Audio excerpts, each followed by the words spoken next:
आज मैं फ्लाइट्स कक्षा 10वीं इंग्लिश रीडर से यूनिट फर्स्ट इंस्पायरेशन अर्थात प्रेरणा के बारे में इस वीडियो के द्वारा पढ़ाने जा रहा हूँ।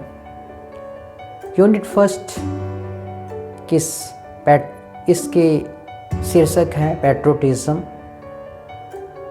इसका अर्थ होता है देशभक्ति और इसके लेखक हैं रामेंद्र कुमार। सबसे पहले मैं लेखक का परिचय देना चाहूँगा। इस प्रेरणादायक लेख के लेखक रामेंद्र कुमार हैं। रामेंद्र कुमार बच्चों के लिए भारतीय लेखक, एक पुरस्कार विजेता लेखक हैं। उन्होंने 20 से ज़्यादा किताबें लिखी हैं। उनकी किताबें 7 विदेशी भाषाओं एवं 8 भारतीय भाषाओं में अनुवादित हैं। मैं सबसे पहले लेखक का सार देना चाहूँगा। यह पाठ देशभक्ति के पहलू पर केंद्रित है। जीवन का असल पाठ पढ़ाई लिखाई करके न केवल पैसा कमाना नहीं, बल्कि जीवन की असली लड़ाई अपने जीवन को खतरे में डालकर लोगों की जान बचाना है। इस देशभक्ति प्रेरणादायक कथा में नाना अपने पोते से देश सेवा का अर्थ बताने के साथ साथ उसे जीवन का सच्चा पाठ पढ़ाते हैं कि वह पढ़ लिख कर विदेश में जाकर पैसा कमाना ही सब कुछ नहीं, बल्कि विदेश में जाकर पढ़ने के बावजूद अपने देश में आकर अपनों के बीच रहकर अपने देशवासियों की सेवा करना ही सही अर्थों में शिक्षा है और देशभक्ति है। तो हम आगे चलते हैं। इस पैट्रियोटिज्म में 3 कैरेक्टर पाए जाते हैं। पहला नानाजी, दूसरा नैना और तीसरा अजीत। हम थोड़ी सी डिटेल रूप से हम लोग देखना चाहेंगे। इस कहानी में नाना से उनका पोता अजीत जो सवाल करता है, उनके जवाब में जो वार्तालाप नाना पोते के बीच में है उसका वर्णन है। नाना जी, देशभक्ति क्या है? अजीत पूछता है।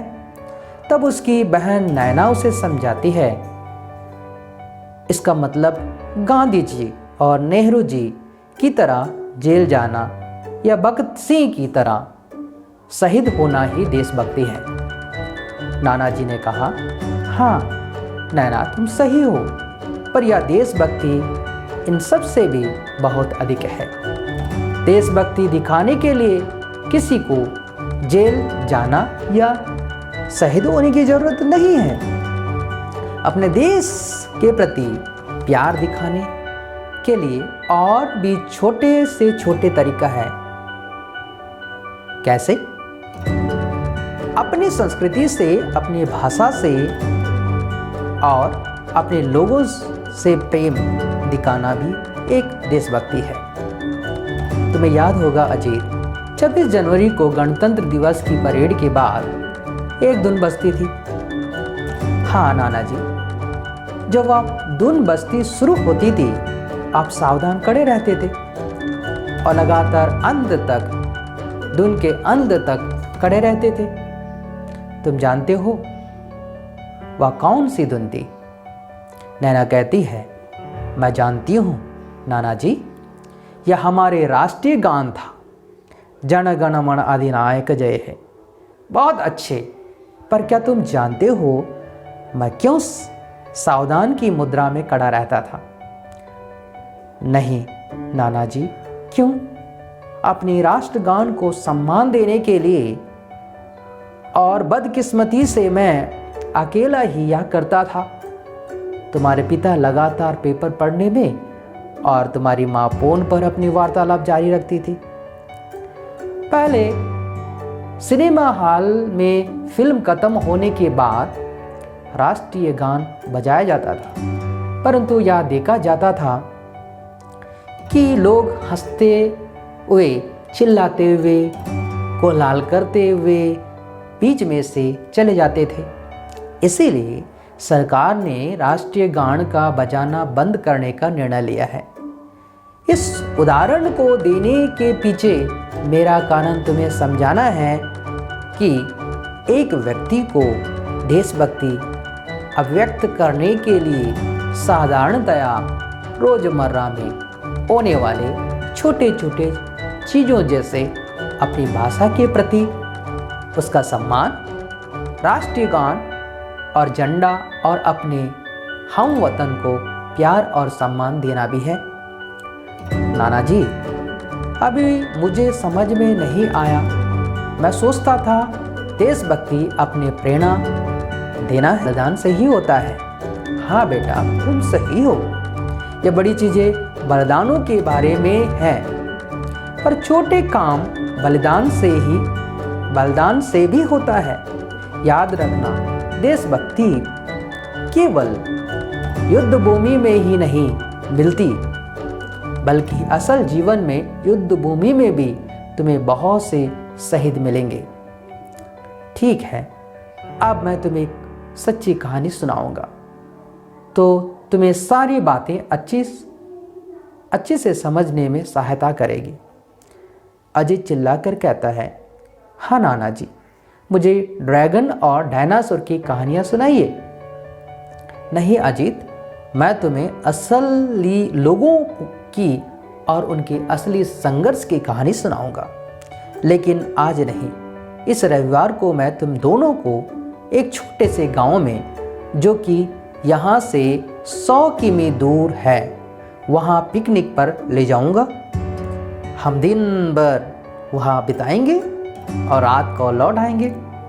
रविवार को नाना जी और अजीत एकदम सुबह से अपनी पिकनिक के लिए निकल पड़े। उन्होंने अपनी ट्रेन हिमपेट नामक गांव के लिए पकड़ी। 2.5 घंटे के बाद छोटा सा और दूर भरा रेलवे स्टेशन आया। वे वहाँ उतर गए और किनारे खड़े हो गए, और एक लंबा चौड़ा व्यक्ति सफ़ेद धोती और कुर्ता पहने हुए, सिर पर पगड़ी बांधे हुए, हाथ में हाथ जोड़कर स्वागत कर रहा था। वह व्यक्ति उन सबको बैलगाड़ी में बिठाया, और इन सब में अजीत ने सबसे ज़्यादा आनंद बैलगाड़ी में बैठने का उठाया। उन्होंने गड़गड़ाते हुए लगभग 1 घंटे में आखिरकार गांव पहुंचे गए। एक बड़े से ईंट के बने घर के सामने वे उतर गए, और एक वृद्ध पुरुष और महिला नाना जी और बच्चे के स्वागत के लिए हड़बड़ाहट से बाहर आए। वे गांव की बोली में बातें कर रहे थे, जो नाना और अजीत को समझने में कठिनाई हो रही थी। 1 घंटे बाद नाश्ता करने के पश्चात नाना उन्हें एक बड़े से पीपल के पेड़ के नीचे, जहाँ कबूतर था, वहाँ ले गए। उन्होंने बैठा दिया, और नाना जी ने लगभग पूरे 10 साल पहले यहाँ एक युवा व्यक्ति था जिसका नाम आकाश था। वह डॉक्टरों की पढ़ाई कर रहा था।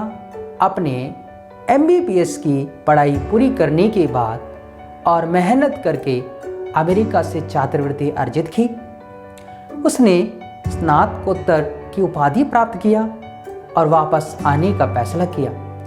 उसके अलावा 10 और दोस्त भी उसके उच्च शिक्षा प्राप्त करने के लिए अमेरिका गए थे। वे वहां रुक गए, परंतु आकाश लौट आया।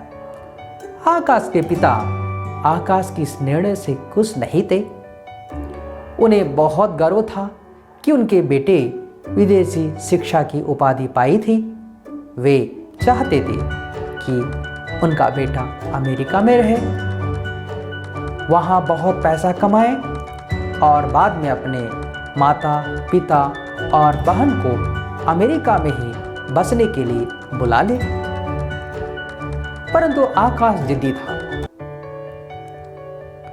मेरे देश ने मुझे पढ़ने के लिए लाखों रुपए खर्च किए हैं, अब मुझे इस ऋण को चुकाना है। उसका एक ही तरीका है, यहाँ के लोगों की सेवा करके। और वैसे भी भारत जैसे देश के गांवों में अच्छे डॉक्टरों की ज़रूरत है, ना कि अमेरिका जैसे अमीर देशों को। क्या हुआ नाना जी, क्या आकाश वापस भारत आया? हाँ बच्चे, वापस आया। शुरुआत में उसने शहर के सरकारी अस्पताल में काम करना शुरू किया। 1 साल बाद आसपास के गांव में एक अनजाने से महामारी फैलने लगी। जब आकाश ने यह सुना तो उसने अपना सामान बांधा और निकल पड़ा। उसने अपने माता पिता को इसके बारे में कुछ नहीं बताया। अजित ने पूछा, क्यों नाना जी? क्योंकि वे उसे रोकते पगले।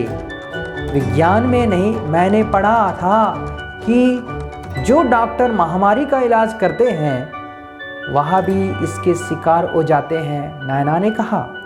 हाँ नैना, तुम सही कह रही हो। हालांकि आकाश ने अपने पिता को एक पोस्ट कार्ड भेजा जिसमें उसने लिखा था कि वह मरीजों के इलाज में व्यस्त है, परंतु यह हालत बहुत विकट या खराब है। लेकिन आकाश ने यह नहीं लिखा कि असल में अभी वह कहीं पर है।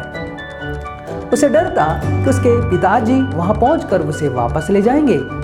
2 हफ्ते बाद उसके पिताजी को एक फोन कॉल आया जिसमें उनको कहा गया कि आकाश बहुत ही गंभीर अवस्था में सिटी अस्पताल में भर्ती है। उसके माता पिता घबरा, क्योंकि खुद को इतना तकलीफ दे रहे हो बेटा, साथ में हमें भी, उसके पिताजी ने पूछा। उसी समय उसकी माँ ने सिसकना, रोना शुरू कर दिया।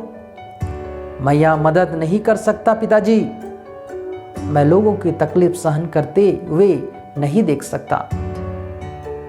तुम्हारे दोस्त अमेरिका में अपनी जिंदगी मजे से गुजार रहे हैं, खूब पैसा कमा रहे हैं और आराम की जिंदगी गुजार रहे हैं, और तुम खुद को देखो या जिंदगी से लड़ रहे हो।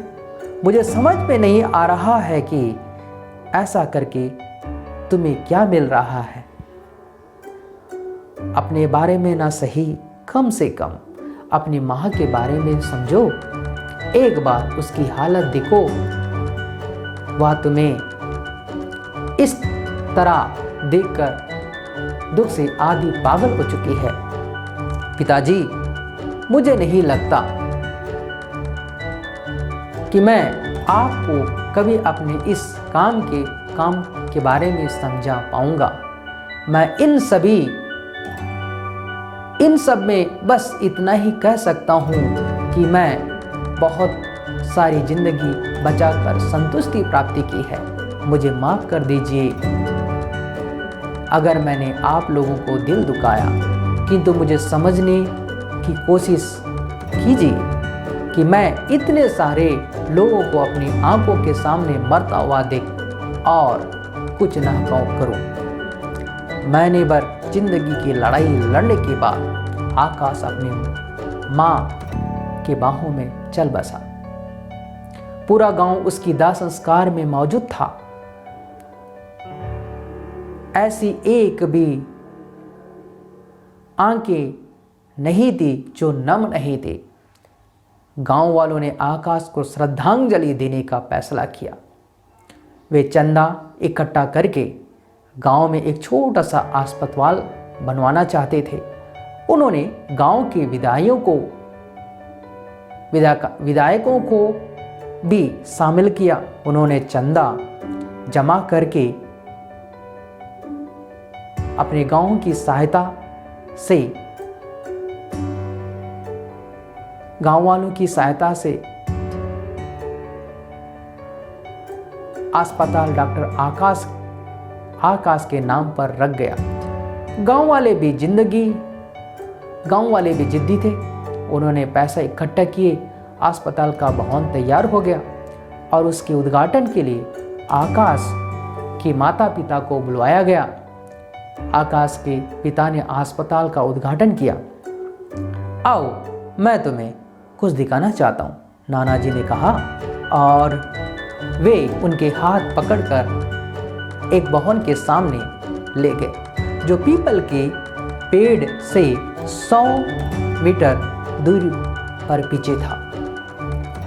वे नीले बोर्ड के सामने रुक गए। नैना, बोर्ड पर क्या लिखा है कृपया पढ़ो। आकाश मेमोरियल हॉस्पिटल, डॉक्टर आकाश राय की स्मृति से, जिन्होंने गांव को मौत से बचाया। नैना ने अपने नाना जी की तरफ देखा। उनकी आंखें आंसुओं से भरी हुई थी। नाना जी, आकाश राय? किंतु राय तो आपका भी उपनाम है, क्या वह तुम्हारा?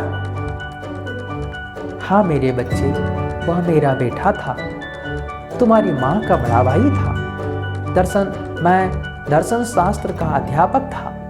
मैं हमेशा सोचता था कि मैं सब कुछ जानता हूँ, सब कुछ, किंतु मेरे बेटे ने मुझे सेवा का मूल तत्व और देशभक्ति को वास्तविक अर्थ समझाया। Thank you.